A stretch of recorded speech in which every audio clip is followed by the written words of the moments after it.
Primeiro livro de Samuel, capítulo 1, nós faremos a leitura do verso 9 até o verso 18. Primeiro livro de Samuel, capítulo 1, do verso 9 ao 18, assim diz a palavra de Deus. Após terem comido e bebido em Siló, estando Eli, o sacerdote, assentado numa cadeira junto a um pilar do templo do Senhor, levantou-se Ana e com amargura de alma orou ao Senhor e chorou abundantemente. E fez um voto dizendo: Senhor dos exércitos, se benignamente atentares para a aflição da tua serva, e de mim te lembrares, e da tua serva te não esqueceres, e lhe deres um filho varão, ao Senhor o darei por todos os dias da sua vida, e sobre a sua cabeça não passará navalha. Demorando-se ela no orar perante o Senhor, passou Eli a observar-lhe o movimento dos lábios. Porquanto Ana só no coração falava, seus lábios se moviam, porém não se lhe ouvia voz nenhuma. Por isso Eli a teve por embriagada. E lhe disse: Até quando estarás tu embriagada? Aparta-te desse vinho. Porém Ana respondeu: Não, Senhor meu, eu sou mulher atribulada de espírito. Não bebi nem vinho, nem bebida forte. Porém venho derramando a minha alma perante o Senhor. Não tenhas, pois, a tua serva por filha de Belial, porque pelo excesso da minha ansiedade e da minha aflição é que tenho falado até agora. Então lhe respondeu Eli: Vai-te em paz, e o Deus de Israel te conceda a petição que lhe fizeste. E disse ela: Acha a tua serva mercê diante de ti.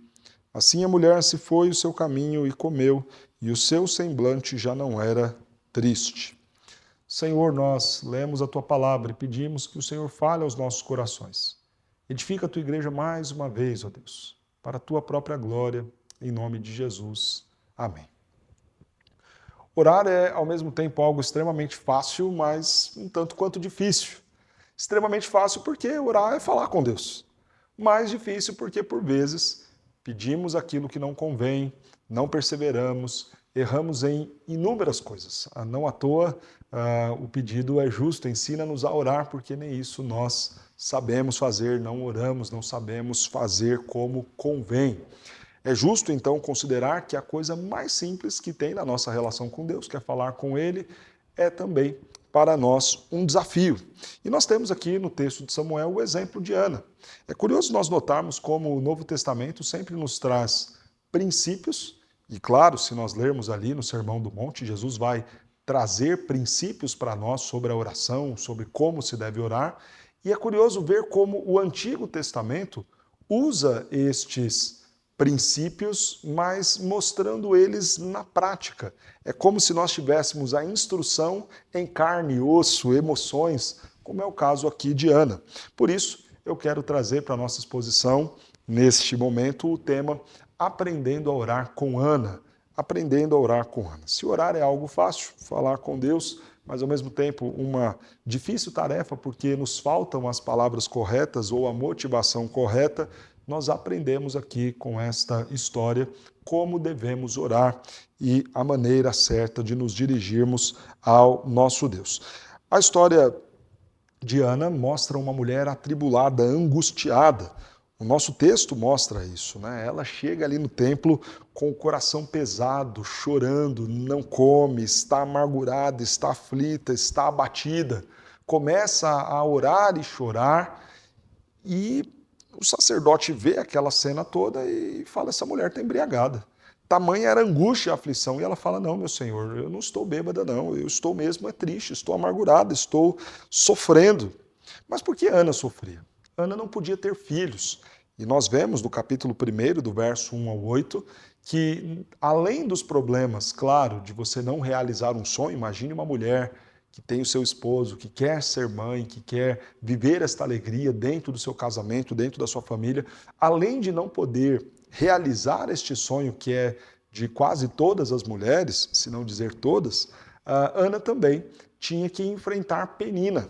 Penina era uma outra mulher de Eucana, o seu marido, então nós estamos falando já de um lar desajustado, porque Deus nunca apoiou a poligamia, desde o princípio a ordem foi a monogamia, una-se o homem à sua mulher, tornem-se os dois uma só carne, então não é 1, 2, 3, 4, e todas as relações de poligamia que nós vemos na Escritura sempre dão problema. Foi assim com Abraão, quando ele quis se unir ali à sua concubina, foi depois também os problemas sérios que os patriarcas tiveram, aqui o caso de Eucana, com Penina o tempo todo ali atormentando Ana, foi também as muitas mulheres de Davi que trouxeram inúmeras dificuldades para ele no seu reinado e puseram também essas muitas mulheres fim ao reinado ali de Salomão, complicando também a vida daquele homem. Então, embora tolerada pelo Senhor, até por algumas questões sociais,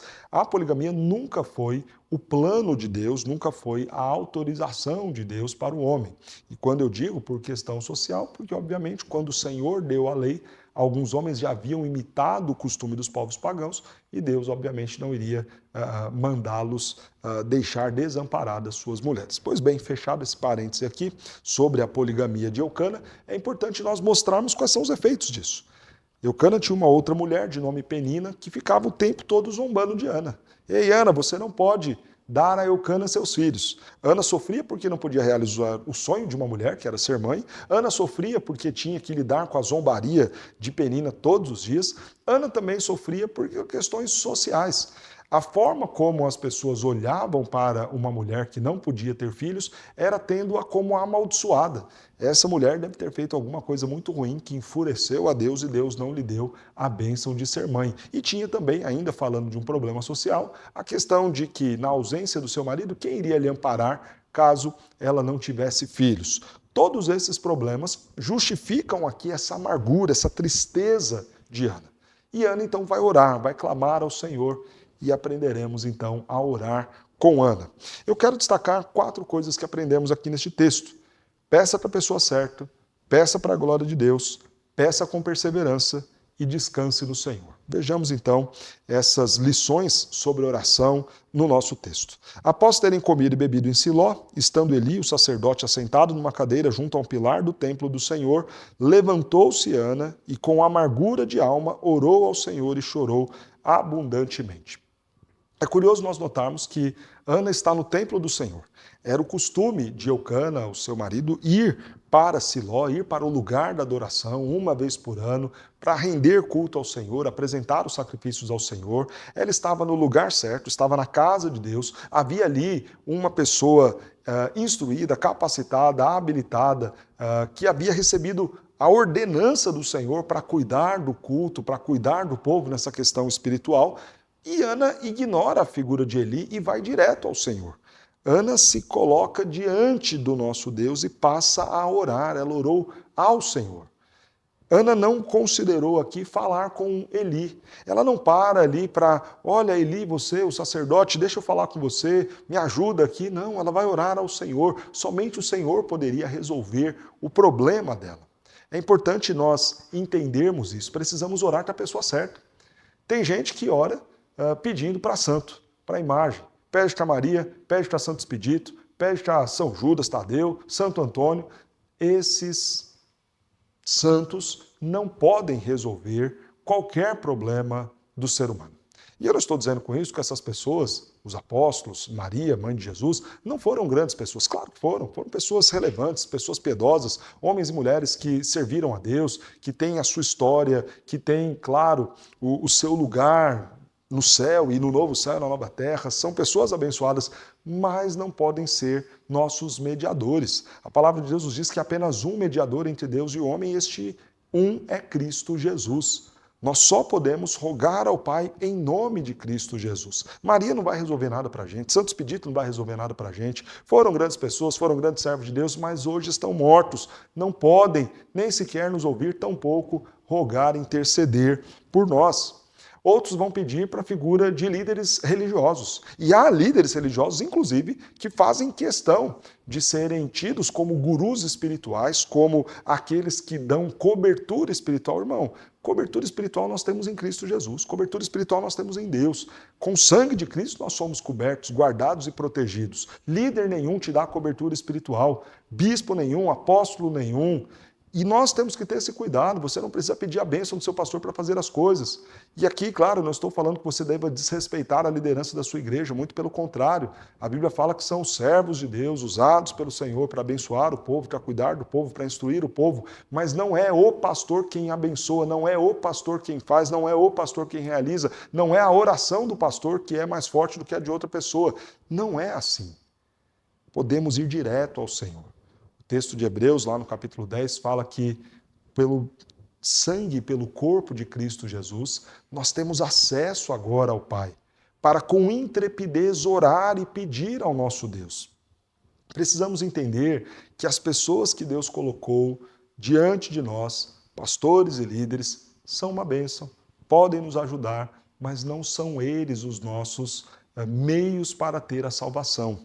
Isso me faz lembrar de uma história. No início do meu ministério, eu pregava num albergue todas as terças-feiras e nós pregávamos a palavra de Deus, cantávamos os louvores e no final fazíamos uma oração, perguntávamos aqui, alguém tem algum pedido de oração? Então, eu tenho, ora por isso, ora por aquilo, e nós então orávamos e assim ia.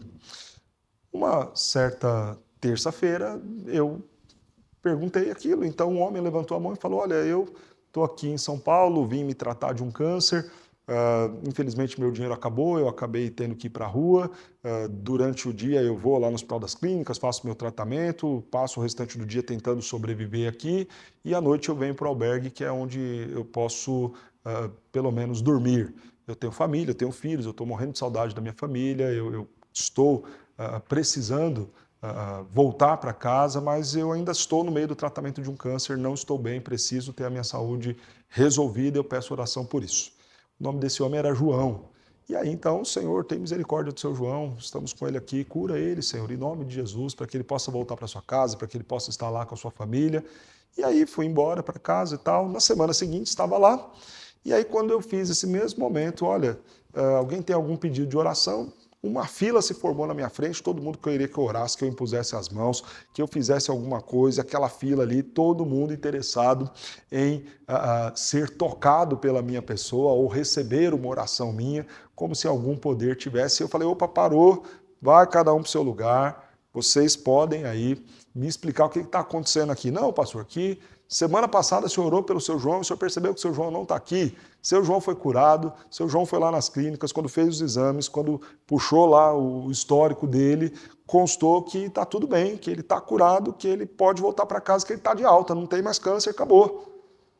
E aí todo mundo queria que eu orasse, todo mundo queria que eu impusesse as mãos. Eu falei, gente, eu não tenho poder nenhum, não há em mim qualquer virtude que me habilite a ser mais aceito por Deus do que vocês. Claro que não. Cada um pode orar e a oração em nome de Jesus, esta oração tem poder para curar, para transformar e para salvar. Peça a pessoa certa. O pastor pode te ajudar com outras coisas, mas quem ora, quem intercede por você junto ao Pai é Cristo Jesus. Ore e busque a pessoa certa, não vai em santo, não vai em guru, não vai atrás de esoterismo, de magia, de macumba.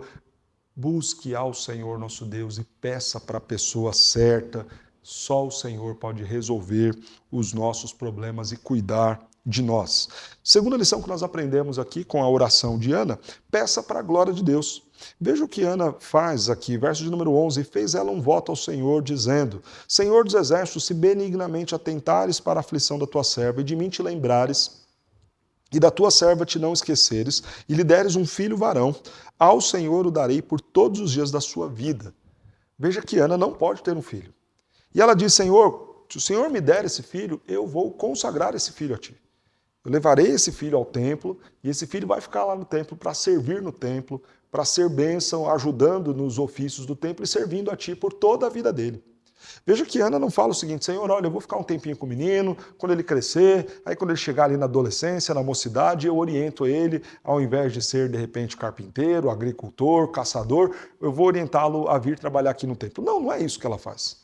Talvez uma outra mãe pudesse pensar nisso, né? Não, eu vou criar bonitinho o menino, para quando ele crescer ele virar missionário. Não, Ana faz o seguinte, olha, Senhor, todos os dias da vida dele serão consagrados a ti.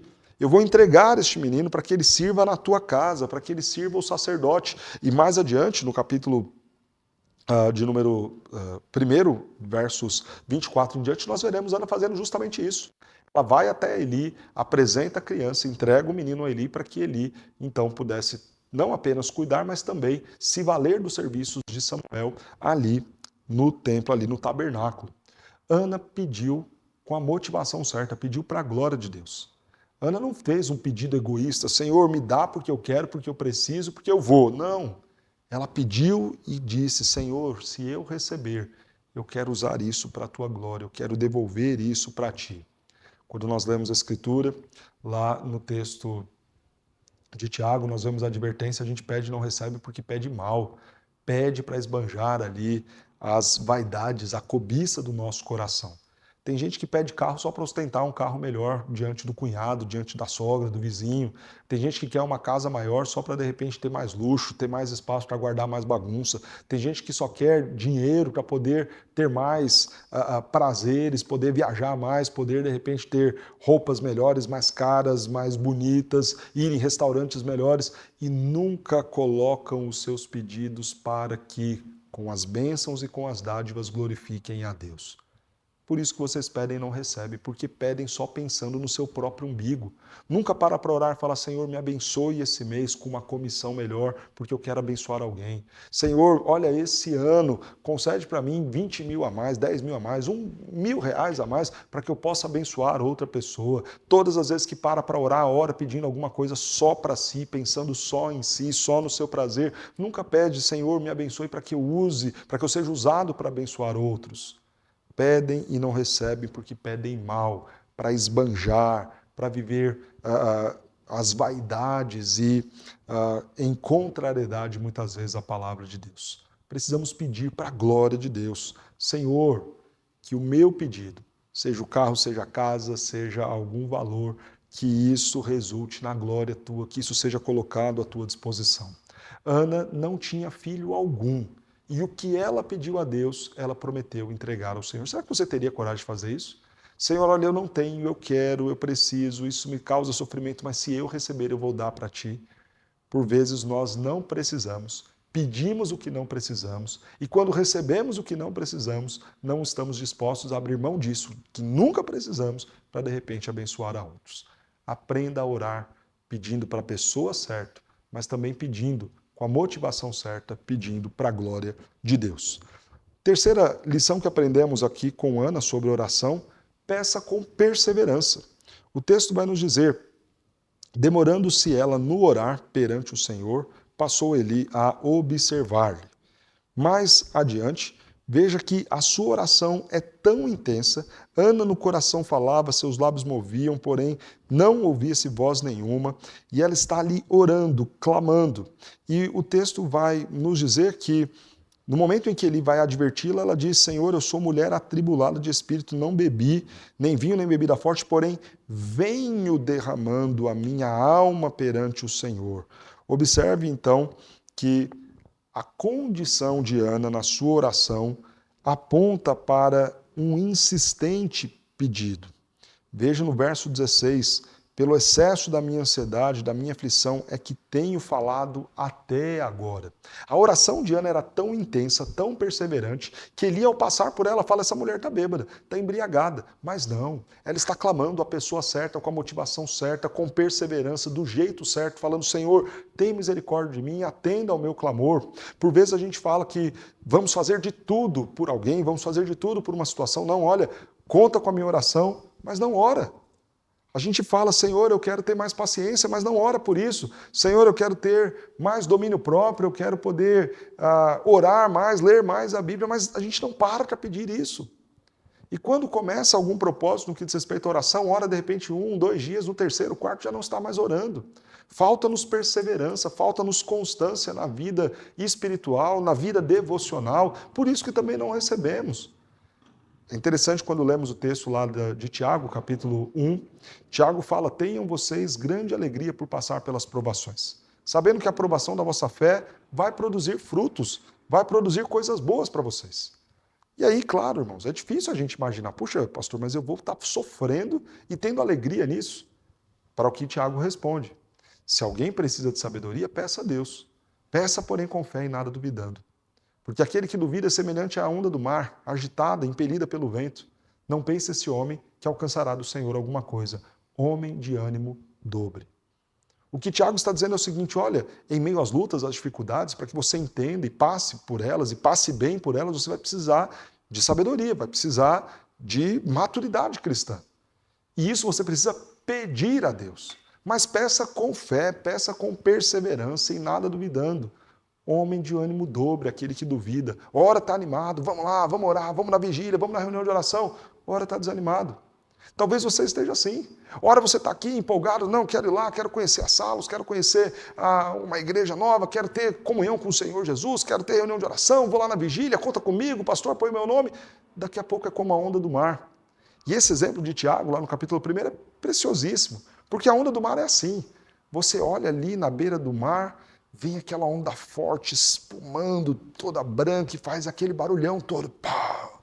Mas daqui a pouco ela bate na areia, mais alguns metros, e toda aquela força, toda aquela violência sumiu. Às vezes a vida de oração sua é assim.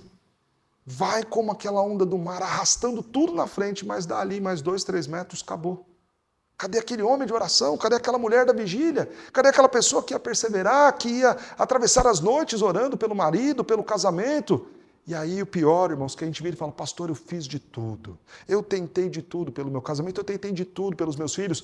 Quando, na verdade, o máximo que fizemos foi gastar ali talvez 1 ou 2 minutos orando em um dia da reunião de oração, quando nos lembramos, ou naquele dia que a coisa apertou um pouco mais, que a lágrima correu, e aí a gente parou e falou, Senhor, me ajuda aqui, e por aí paramos. Ana nos ensina a orar com perseverança. Há tempos eu venho orando e derramando meu coração, pedindo ao Senhor, ajuda-me, ó Deus. Peça a pessoa certa, peça para a glória de Deus, peça com perseverança, mas a última lição que nós aprendemos aqui, descanse no Senhor. Ana abre o seu coração e fala, não tenhas, pois, tua serva por filha de Belial, porque pelo excesso da minha ansiedade, da minha aflição é que tenho falado até agora. Então lhe respondeu Eli, vai-te em paz, e o Deus de Israel te conceda a petição que lhe fizeste. E disse ela, ache a tua serva à mercê diante de ti. Assim a mulher se foi seu caminho e comeu, e o seu semblante já não era triste. Irmãos, aquilo de mais precioso que nós aprendemos aqui neste texto é descansar em Deus.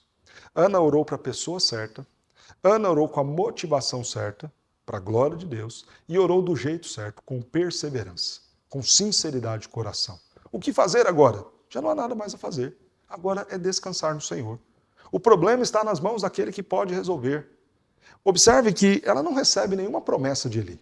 Eli não fala, Ana, olha, como sacerdote de Deus tem uma mensagem para você. Olha, Deus acabou de ouvir sua oração, vai para casa, daqui 9 meses você vai estar com a criança no colo. Eli não fala isso para ela. Eli não recebeu nenhuma revelação de Deus falando, Eli, fala para Ana que deu tudo certo, que eu ouvi a oração, que eu vou atender o pedido dela. Não, Eli dá aquele tapinha nas costas dela e fala, vai lá, Deus te abençoe. É isso, Ana. Foi que Deus atenda aí o seu pedido, que dê tudo certo para você. Foi a resposta de Eli para ela. E ela fala, Senhor, que de fato eu encontre graça em Ti.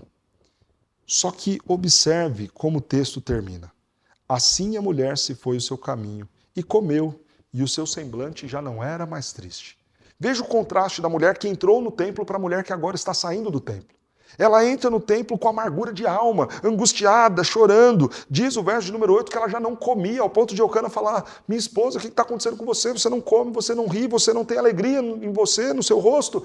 E ela está ali amargurada de alma, ela vem se derramando, diz o texto, pelo excesso da minha ansiedade, da minha aflição.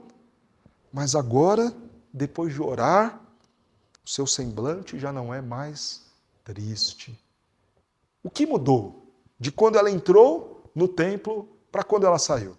Ana agora estava grávida? Não. Ana tinha uma promessa de que o filho viria nos próximos meses? Também não. A única coisa que aconteceu nesse meio tempo foi ela colocar o problema dela nas mãos da pessoa que poderia resolver. E agora descansar no Senhor. Que lição preciosa esta última que aprendemos com Ana. Descansar em Deus. Pronto, Senhor, está aqui, está nas tuas mãos. Se o Senhor não puder resolver, quem vai? Quem é que vai fazer uma mulher estéril ser alegre mãe de filhos, senão o Senhor? Então está aqui. Ana, e aí, mudou alguma coisa? Mudou. O problema está nas mãos daquele que pode resolver. Se ele quiser, ele vai fazer, porque ele pode fazer, ele pode resolver, ele tem todo o poder. Então ela descansa. Quando o texto fala que ela segue o seu caminho, ela foi viver, foi trabalhar, foi estudar, foi cuidar da casa, foi cuidar do marido. É isso. É isso. Já orou, já colocou nas mãos da pessoa certa. Ela estava ansiosa, ela estava aflita, ela estava amargurada, angustiada, mas agora ela orou e está descansando no Senhor. Seguiu o seu caminho, foi cuidar da vida dela. Seu semblante já não é mais triste. Está aliviada. Deixei o meu fardo com quem podia carregá-lo por mim. Irmãos, a mesma coisa nós temos que fazer. Claro que os problemas virão. Claro que as angústias virão. Claro que em alguns momentos a gente vai chorar e vai ser difícil. Mas nesses momentos a gente precisa orar, entregar nas mãos de Deus e descansar no Senhor. Estar lá com aquele que pode resolver. E depois, pastor, segue a vida. Deixa a angústia para lá, deixa a depressão para lá, vai estudar, vai trabalhar, vai cuidar da casa, vai cuidar do marido, vai cuidar dos filhos, vai para a igreja, vai cultuar ao Senhor, vai viver a vida. Por quê? Porque tudo se resolveu? Não, mas porque tudo já está nas mãos daquele que pode resolver. E o Senhor é o nosso bom pastor, Ele cuida de nós, nada nos faltará. Aquilo que nós não temos é porque nós não precisamos, como um pai bondoso que Ele é, como bom pastor que Ele é, na hora que Ele entender que nós de fato precisamos, que aquilo será essencial para nós, os céus irão se abrir, a terra, se necessário for, vai estremecer e o Senhor vai cuidar de nós e vai fazer até mesmo extraordinário, se for necessário para nós. E se não vier? É porque nunca precisamos daquilo. Então, descansemos. Se oramos para a pessoa certa, do jeito certo, com a motivação certa, Ele vai fazer, Ele vai resolver. Irmãos, nós aprendemos aqui com Ana 4 lições preciosas sobre oração. Ore pedindo a pessoa certa, Deus, por meio de Cristo Jesus. Ore pedindo para a glória de Deus. Para de ser egoísta. Comece a considerar, Senhor, como isso que eu estou pedindo pode glorificar a Ti. Terceiro, ore com perseverança. Insista. Peça, creia. Quarto, depois de orar, descanse em Deus, descanse no Senhor. Eu quero dizer a você que há uma coisa do qual você precisa muito, e é de Cristo Jesus. Peça a Ele. Peça a Ele, Senhor, venha fazer morada em meu coração. Há um problema mais sério do que não poder ter filhos. É o problema do pecado. Senhor, eu preciso resolver isso. Mas eu não consigo, eu não faço sozinho. Senhor, tem misericórdia de mim. Aquele que pede, recebe. O que busca, encontra. Aquele que pedir o Espírito Santo, o Senhor dará. Precisa de mais comunhão com Deus, peça isso, Ele vai te dar. Precisa de nova vida. Precisa ser animado, avivado, crer em Jesus, mudar a sua história. Peça isso ao Senhor. Precisa estar livre, liberto dos vícios. Peça isso ao Senhor. Em Cristo Jesus Ele vai te conceder. Porque o Senhor faz esse convite a nós. Venham a mim. Está cansado, está sobrecarregado, está aflito, está amargurado da alma. Venha a mim e eu vos aliviarei. Eu vou carregar o fardo de vocês. E foi isso que Ele fez. Na cruz do Calvário Ele levou sobre si a nossa dor. O castigo que nos traz a paz estava sobre Ele. Ele morreu no meu e no seu lugar para carregar o meu fardo e o seu, para nos dar a salvação e a vida eterna, para que agora, verdadeiramente, nós pudéssemos descansar nele. Descansa em Cristo Jesus, na certeza da salvação e dos cuidados dele. Que o Senhor nos abençoe.